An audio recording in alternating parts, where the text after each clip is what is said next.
Hello, hello, désolé, cette vidéo arrive en retard aujourd'hui. Il faut dire que je suis crevé. En fait, je n'aspire qu'à une chose, c'est aux vacances qui arrivent fin de semaine prochaine pendant 15 jours. Il est temps parce que vraiment, je suis fatigué. En fait, je suis fatigué, je me lève toujours tôt. Enfin, j'ai du mal à me remettre en fait correctement. Ce qui fait que cette semaine, il n'y a pas eu de vidéo de jeudi. En même temps, vous aviez eu deux vidéos mardi dernier. J'ai fait une vidéo sur les Panini Big News en deux parties, une plus longue et une plus courte. J'ai vu ce film. Et de Panini, il va encore être question aujourd'hui. Il n'y a pas eu de vidéo samedi sur le manga parce que j'estimais que j'avais pas assez de matière pour faire une vidéo complète. J'aimerais vous faire une vidéo sur Ghibli, j'aimerais vous faire une vidéo sur Gantz, enfin sur Oku. Mais bon, on verra plus tard quand j'aurai le temps. Peut-être pendant les vacances, j'aurai le temps. Après, je pars quelques jours, hein, donc il y aura peut-être pas de vidéo fraîche. Non, non, mais aujourd'hui, on va parler de Panini encore une fois, parce que Panini nous a fait un festival de boulettes cette semaine. Est-ce qu'on a passé les 10 secondes? Oui, on a passé les 10 secondes. Je peux donc me lâcher. Et vous savez que YouTube maintenant contrôle les 10 premières secondes des vidéos pour savoir si on le démonétise ou pas. Tant pis si elle est démonétisée cette vidéo, mais clairement, on est face à une belle bande de branlos. Ouais, c'était le festival des Panini, c'était Panini Big Loose cette semaine, c'était bien. Avec tout d'abord Maxime qui m'a prévenu sur Instagram. euh, J'espère que je dis pas de bêtises, Maxime ou Max, qui m'a prévenu sur Instagram que il avait acheté l'omnibus de Fantastic Four de Hickman.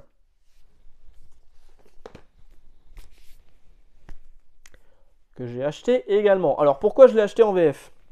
Je l'ai acheté en VF parce que en fait, bon, je n'étais pas sûr de le prendre. J'avais acheté le must-have avec les premiers épisodes, donc du coup j'ai un must-have à revendre. Avec les épisodes de Hickman intérieur de 4 Fantastiques qui m'ont de nouveau convaincu parce que j'avais trouvé ça bien à l'époque, mais je savais pas si j'allais craquer pour l'omnibus. Donc j'ai essayé de trouver l'omnibus en VO le moins cher possible. L'omnibus en VO est à 100 $. Là, l'omnibus VF est à 70 €.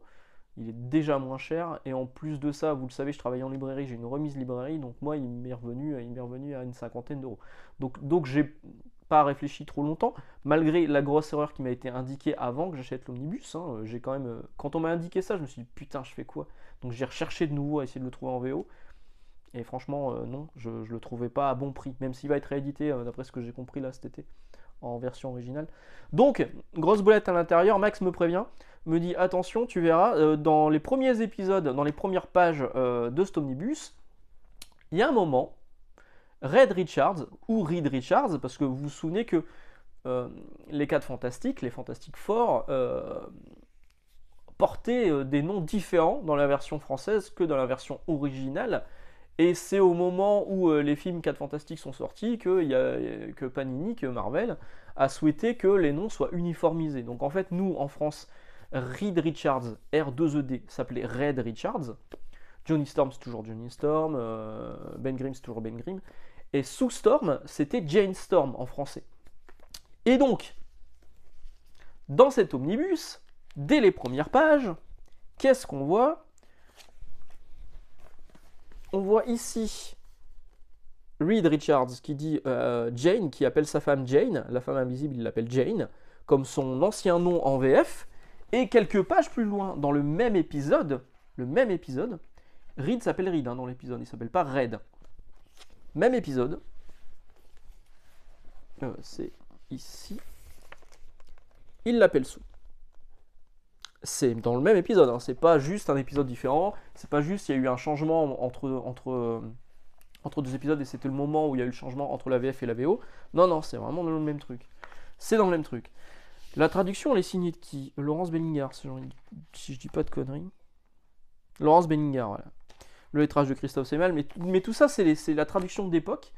Donc encore une fois, il y a eu zéro relecture chez Panini et c'est le gros problème récurrent qu'il y a sur toutes les sorties de cette semaine. Il y a eu de nombreuses sorties Panini cette semaine et il y a des boulettes dans quasiment toutes les sorties de la semaine. Donc c'est le problème récurrent que je souligne régulièrement, que j'aimerais que vous souligniez également vous chez Panini, parce que j'ai l'impression d'être le seul à gueuler. Alors je suis pas le seul à gueuler, hein, mais j'ai l'impression d'être le seul à élever la voix. Et c'est fatigant parce qu'on n'est pas écouté. Alors si, on est écouté sur certains trucs. J'avais gueulé sur Black Widow, vous vous souvenez Black Widow, où dans la traduction, c'était pas. Je crois que c'était Laurence Bellingham aussi. Dans la traduction, on avait une inversion entre photo et moto. On avait inversé, on avait confondu moto et photo. Voilà. C'était écrit merci de m'avoir montré la photo, alors que clairement, elle lui avait montré la moto, pardon, même moi je confonds du coup. Et dans la nouvelle édition à 6,99€, cette erreur-là a été corrigée, il y a eu une relecture. Je pense qu'elle a été corrigée parce qu'on a gueulé dessus. Ça a été corrigé. Par contre, il y a eu une autre erreur de traduction, une traduction complètement bancale qui ne voulait rien dire, où c'était écrit si j'étais connu, où est-ce que je serais alors qu'on parle d'un objet, si j'étais un objet réputé, si j'étais un objet à cacher, où est-ce que je serais caché. Donc la traduction a été très mal faite. Ça, c'est resté tel quel dans la nouvelle édition Black Widow à 6,99. Donc il y a une relecture, mais pas pour tout. En fait, clairement, si on leur indique pas qu'il y a un problème, ils corrigent pas le problème, parce qu'ils ne relisent pas eux-mêmes chez Panini. Et le vrai problème, il est là, c'est qu'il n'y a pas de relecture. Il n'y a pas de relecture. C'est débile. On paye un omnibus 70 balles, ça vaut 70€. Moi, je l'ai payé moins cher, mais ça vaut 70€. Pour des erreurs comme ça, franchement, c'est inadmissible. Hein. C'est inadmissible. Alors, ça gêne pas la compréhension. On sait que Jane est. Après, je me dis peut-être que les nouveaux lecteurs qui débutent Fantastic Four et qui se disent attends, pourquoi il appelle Jane là et pourquoi il appelle Sue après. Maintenant, vous avez l'explication. Avant, elle s'appelait Jane en VF. Et après l'apparition des films, il me semble que c'est à ce moment-là, on a récupéré les noms américains Reed, Jane, Sue. Voilà. Donc 70 balles, aucune relecture. C'est honteux. Par contre, c'est du bon Fantastic Four par Hickman. L'histoire est cool, il y a des bons dessinateurs aussi à l'intérieur. Il y aura 2 omnibus pour l'intégralité du run de Hickman là-dessus. C'est du bon Fantastic Four. Si vous hésitiez, vous pouvez y aller. Ne vous arrêtez pas à cette petite boulette. Le problème, c'est que ces petites boulettes, ça commence à faire beaucoup. Donc ne vous arrêtez pas juste là-dessus si vous hésitez à l'acheter. Si vous voulez lire du bon Fantastic Four, il y a l'omnibus de Mark Waid et Mike Wieringo, mais il y a aussi cet omnibus-là de Hickman qui est vraiment cool. Et si vous voulez juste vous faire une petite séance de découverte, sachez que je revends le must-have avec quelques épisodes de Hickman à l'intérieur. Et je crois que c'est Dale Eaglesham, ouais c'est ça Eaglesham, qui est aussi dans Shazam qui vient de ressortir, je vous en parlerai après. Il y a du Sean Shane, il y a du Steve Epting, il y a du Barry Kinson, la couverture est d'Alan Davis, donc ça c'est cool. Autre sortie des 4 Fantastiques cette semaine, des Fantastic Four, la série d'Onslaught actuelle. Qui dans sa VF, c'est le volume 10, dans sa VF, le tome s'appelle Reckoning War. Il a gardé son nom anglais, ce qui est bizarre. C'est déjà curieux, parce que dans quasiment toutes les éditions VF chez Panini, c'est traduit. Hulk Smashtronaut en VO est devenu Hulk Écrasonaut en VF. Ça sonne bizarre, mais c'est comme ça. Et ben là non, ils ont laissé Reckoning War, alors que pendant tout le volume, on parle de la guerre du jugement. Il y a une traduction officielle qui a été faite, la guerre du jugement, pour Reckoning War. Non, là, le volume s'appelle Reckoning War, on l'a laissé en VO. Pourquoi, je ne sais pas. Et à l'intérieur, on fait... Alors, je ne l'ai pas là, je ne vous le montre pas, en fait, je l'ai lu, mais je ne les achète pas, ceux-là, je les lis au boulot. Donc, à l'intérieur, on fait aussi référence à 2 épisodes. Clairement, si vous n'avez pas lu les épisodes de She-Hulk, de Miss Hulk, de Dan Slott, vous pouvez oublier, parce que c'est... La guerre du jugement, on y avait fait référence justement dans des épisodes de She-Hulk il y a de nombreuses années chez Dan Slott. Et Dan Slott, ça fait des années qu'il veut raconter cette histoire. Il la raconte là dans les 4 Fantastiques. On dirait un event à la Empire. Donc on aurait pu penser que ça aurait pu être un gros event comme King in Black, comme ce que vous voulez avec des numéros à part, des tie-in. Mais non, là tout est concentré sur les épisodes des 4 Fantastiques et sur un épisode ouverture alpha, une ouverture fermeture oméga, un truc du genre. Donc tout est concentré sur les épisodes des 4 Fantastiques. Et donc on fait référence aux épisodes de She-Hulk dont je vous ai parlé. Il y a d'ailleurs un spoil. Il y a d'ailleurs un spoil sur ce qui se passe en ce moment dans la nouvelle série She-Hulk. Il y a un nouveau personnage qui est apparu, il y a une relation qui s'est faite entre ces 2 personnages. Et on voit que la relation a évolué par rapport au tome 1 qui est sorti en VF. Donc à mon avis, c'est des événements qui se sont passés dans le tome 2, qui lui ne sortira qu'au mois de mai ou juin en VF. Donc il y a un spoil sur ce qui se passe entre 2 personnages de la série She-Hulk, Miss Hulk. Je me trompe aussi parce que eux aussi le font.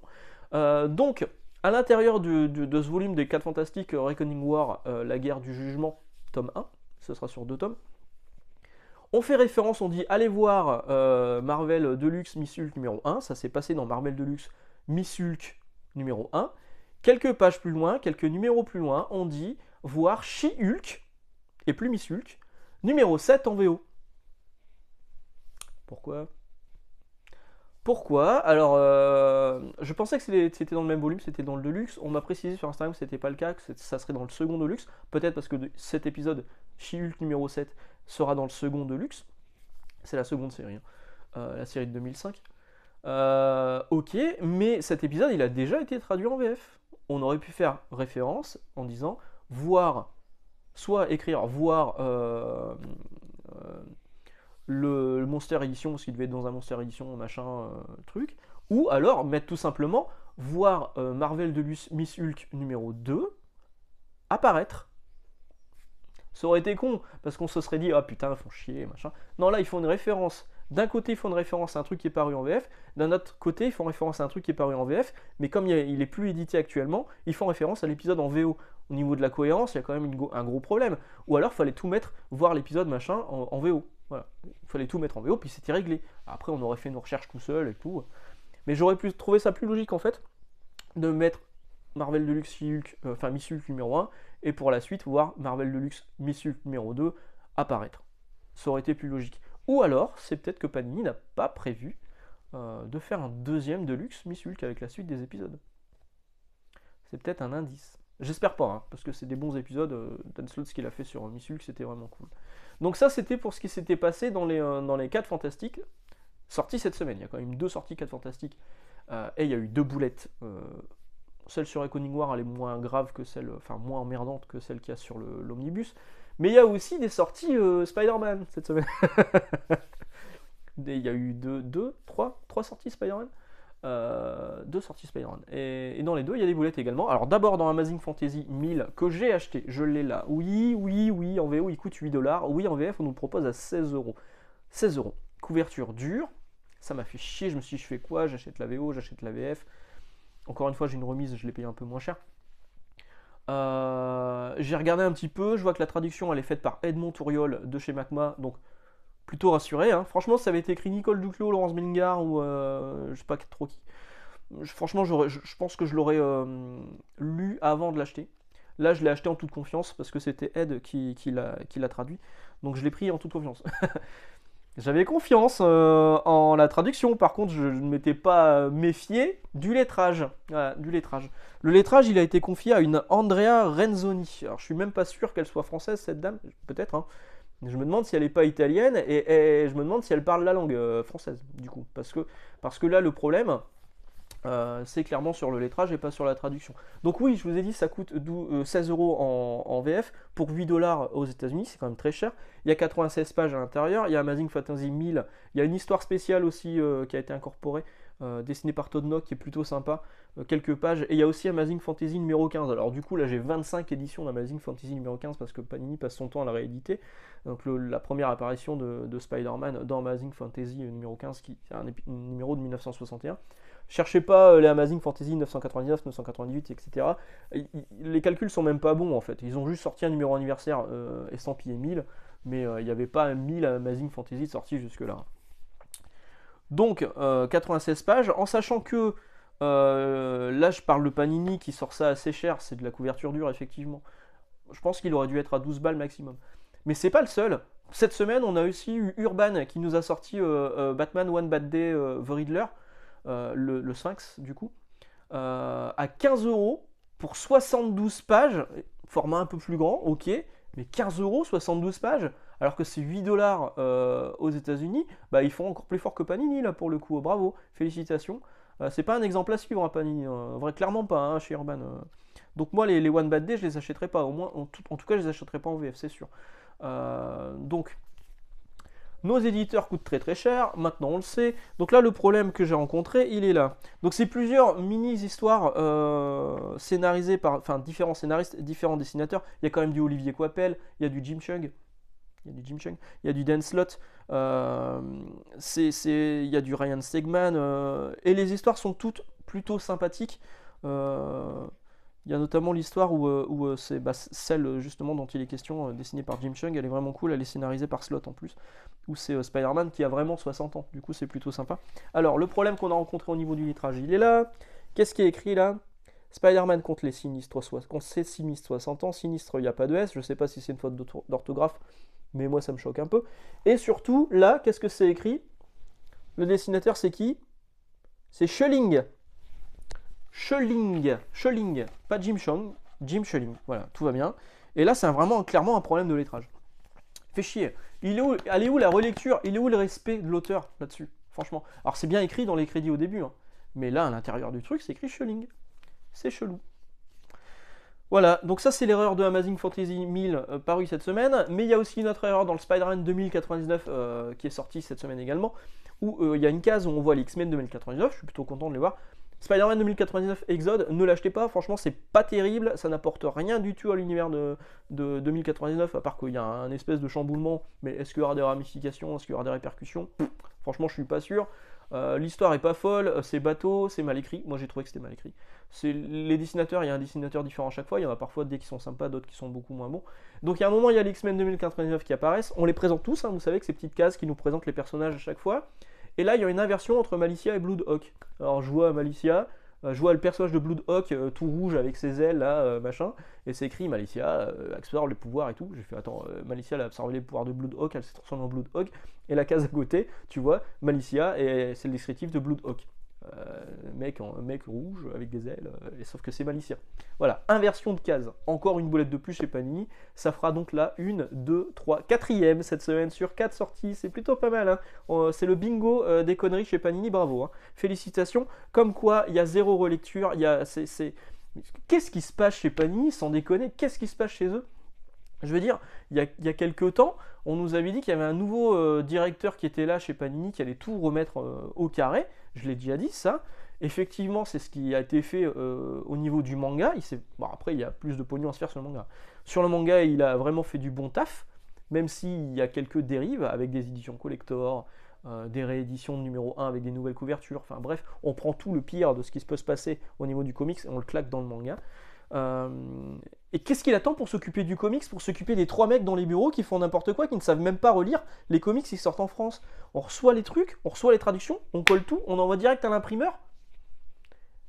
Elle est où la phase de relecture et de contrôle? Il n'y en a pas, leur éditorial.